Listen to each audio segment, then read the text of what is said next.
And so they're on this mountain, right? And then the mountain, they think they're gonna go into the cave, right? But Gandalf's like, okay, there are fucking goblins all over the place, right? So you gotta be really careful because the goblins will come out and they'll capture you before you even know anything has happened. So we need to be really careful when we're going into one of these caves. That said, they go into a cave and get captured by goblins. Yeah. Except, Bilbo manages to not... He, like, slips away from the rest of the party somehow once they all get captured by goblins. And he wanders into all these tunnels of the mountain and stuff. He eventually gets down into this creepy-looking cavern thing. And he meets Gollum. He meets Gollum. And, but first he picks up the ring. He sees the ring, because the ring abandoned Gollum. But something happened then that the ring did not intend. It was picked up by the most unlikely of creatures.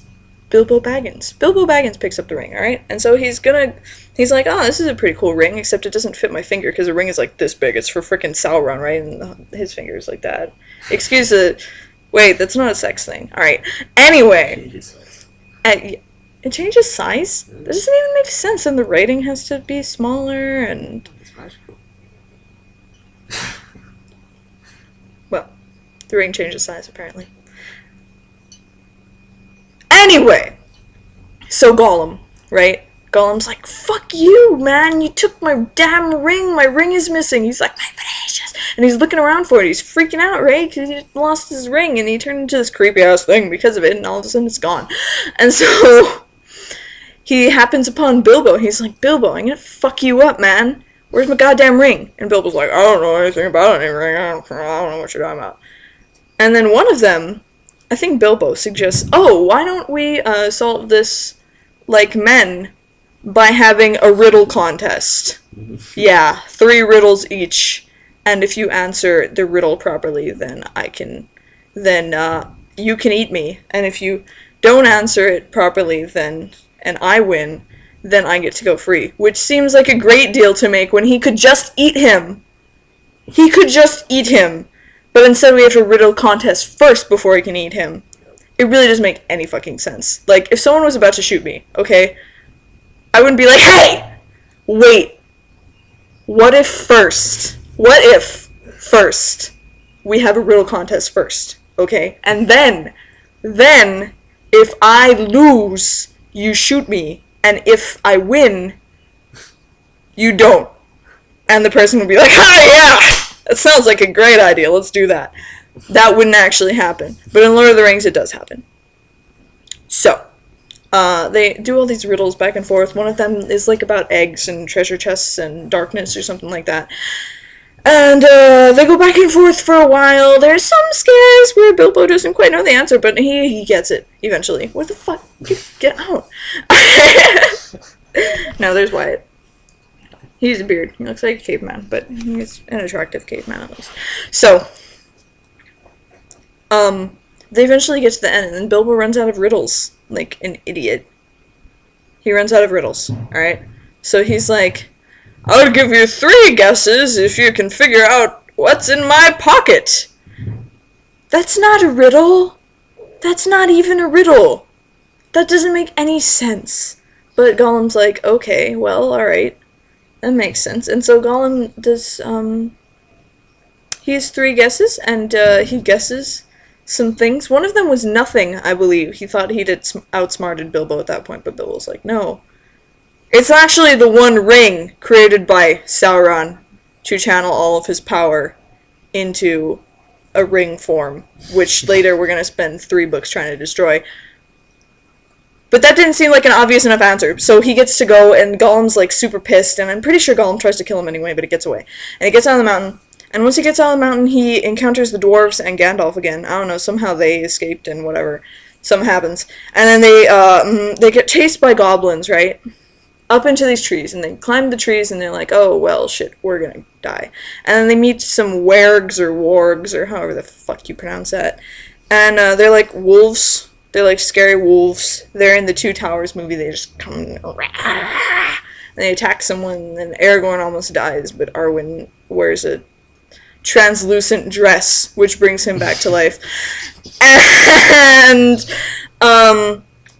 so that happens, and they get chased up into the trees, and then the goblins are like, oh, you think that's gonna work? So they set the trees on fire, right? And then the trees are on fire, they're like, oh shit, we're all gonna die. They consider jumping. And things look really bleak then for them. And that's another moment when you're like, damn, how are they going to get out of this? But we still have this much book left to go, so they must figure it out somehow. And they do. Actually, not them, but the eagles come. And the eagles always do that when someone needs to get saved. And there's no other possible way for us to... Oh, I'm stuck on the Tower of Isengard, whatever... Oh, eagle! Oh, hi! Oh, we're gonna get killed in this lava here at Mount Doom after it explodes. What? Eagle! Oh, okay. Yeah, the eagles. Alright, so they get saved by the eagles. They get taken back to the eagles' place. They're like, hey, eagles, why don't you help us out a little bit more? And the head eagle is like, nah, I don't think, I don't really want to help you out. Fuck you. Get away. And the dwarves are like, fine, God!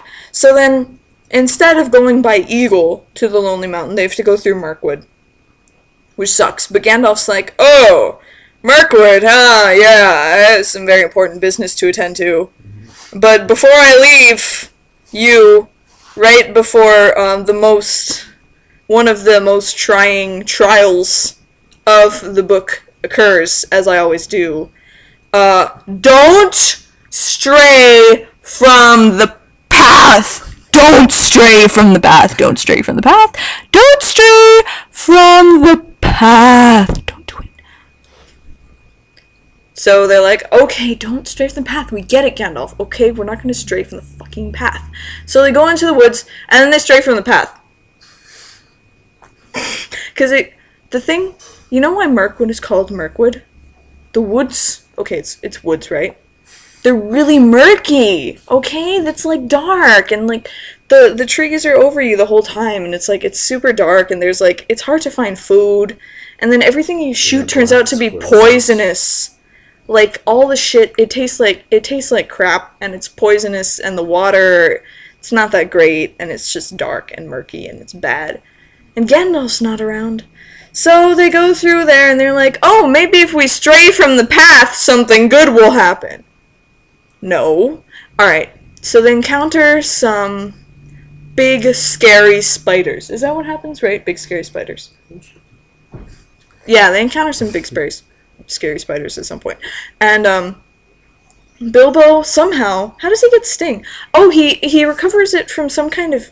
the giant's treasure! I mean, the trolls. When the trolls freeze, the trolls have treasure, and he takes Sting at that time, except he doesn't know at the time that it's Sting.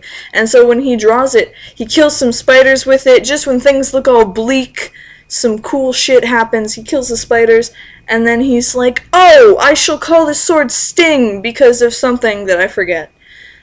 He calls it Sting, though, for a reason. And, Gandalf mysteriously pops up soon after that. He's like, oh, that sword! The elves made swords during the Goblin Wars because they glow when orcs are about.